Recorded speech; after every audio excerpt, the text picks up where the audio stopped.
Little feet, but big dreams. Little feet, but long roads ahead. Her little black feet, walking in a big white world. Her life was unfurled in front of the ages. But it's little feet, walking in the shadows, running through the meadows of life. It's Of what? what? Of what? Meadows of life, pondering, wandering, stumbling. No, she has little feet, but balance. So many talents, and little feet will survive. Little feet. Can you provide a definition for the word woman? Can I provide a definition? No, Yeah, I can't. you can't? Not in Okay. this context. So you I'm not a believe the meaning biologist. of the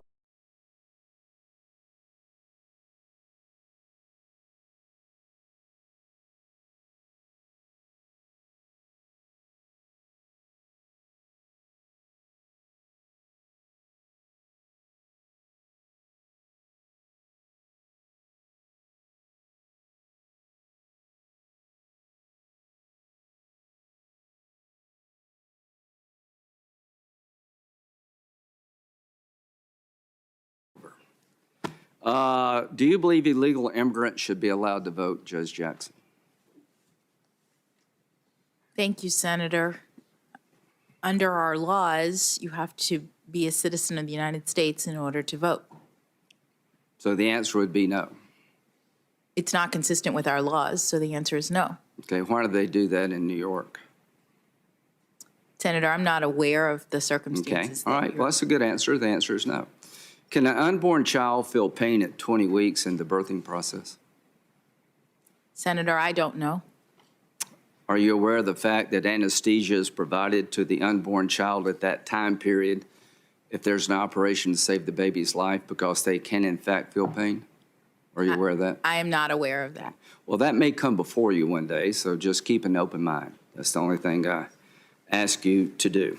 You said just a bit ago that you apply the law and the facts and call them as you see them. Is that right?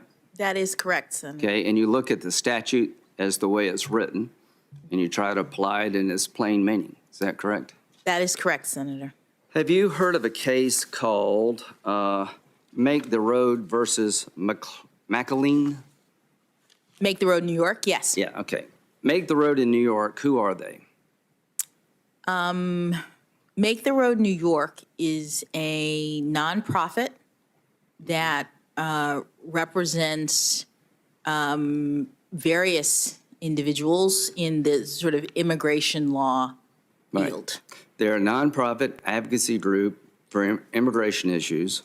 Did you know they received large donations from the Arabella Network and from George Soros's Open Society Foundation Network? No. Okay, well, they did. Now, in that case, what was the issue?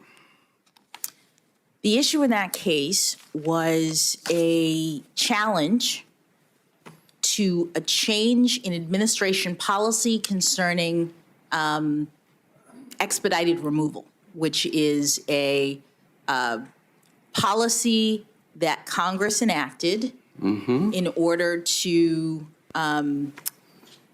expedite certain removals in the immigration system. Ordinarily, before expedited removal, Asylum cases do not fall in this category, right? well, Trust me on that, because the statute says it doesn't. if a person who could otherwise be subject to expedited removal makes and has a credible fear of torture in their country, they can And be can they make that claim? determined, they can be determined Right.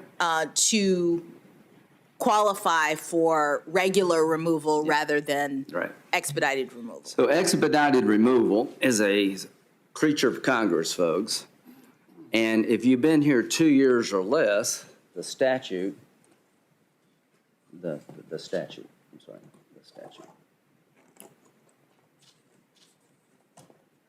The statute would allow the administration in office to have expedited removal, avoiding a lot of the hurdles that would exist otherwise for people here 2 years or less.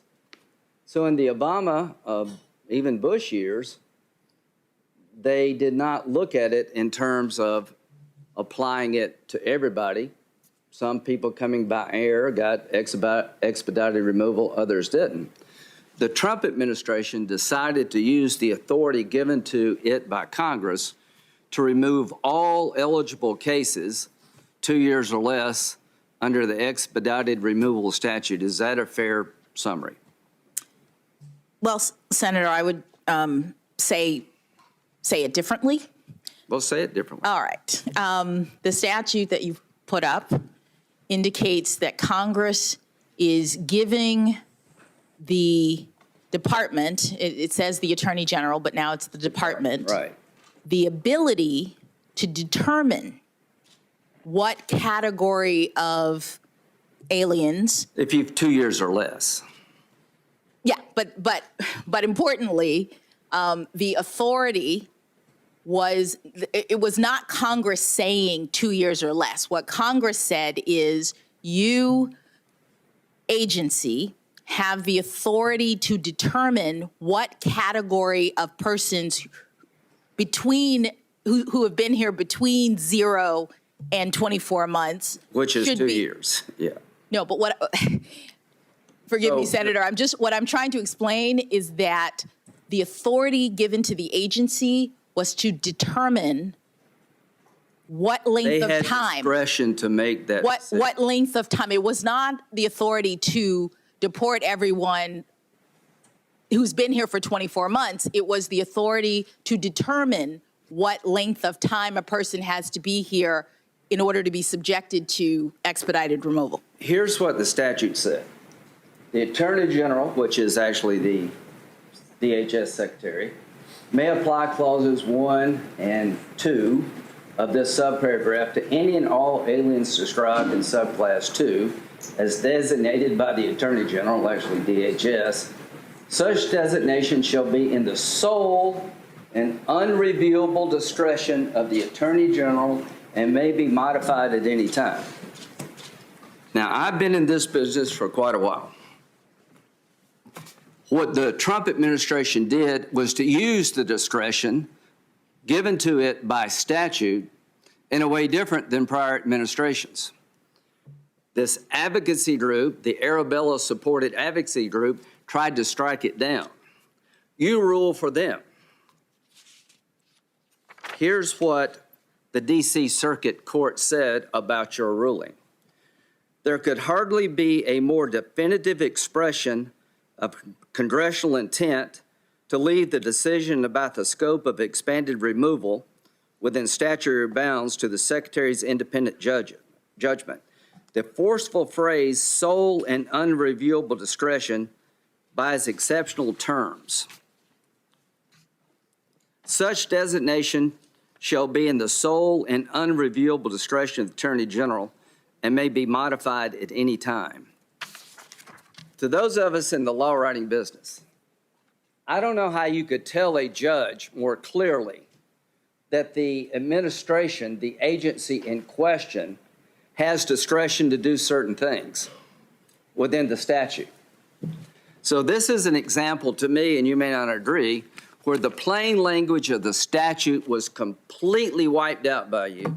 You reached a conclusion because you disagreed with the Trump administration, and the D.C. Circuit Court of Appeals said, as I've quoted just a minute ago, there could hardly be a more definitive expression of congressional intent to leave the decision about the scope of expedited removal within the statutory bounds to the Secretary's independent judgment. That, to me, is Exhibit A of activism. Let's go back to the child pornography cases. Senator, would you allow me to? Yes, please. Thank you. The statute and the circumstances that you reference are accurate insofar as That is what the statute says. It's not all of it. It doesn't describe the designation process that I was trying to articulate. And it doesn't address the fact that Congress has another statute that is presumptively applied in agency cases to tell agencies how to exercise discretion. There's also DC Circuit case law that says that in addition to having that procedural statute be presumptive, even very clear designations of authority to an agency may still be subject to Congress's Judge. other directions regarding Judge. how to exercise Right. the discretion. That argument fell on deaf ears. Understood. That's Well, but our wait a appellate minute. process. I've got other things I want to talk about. You've given an explanation, but it didn't work.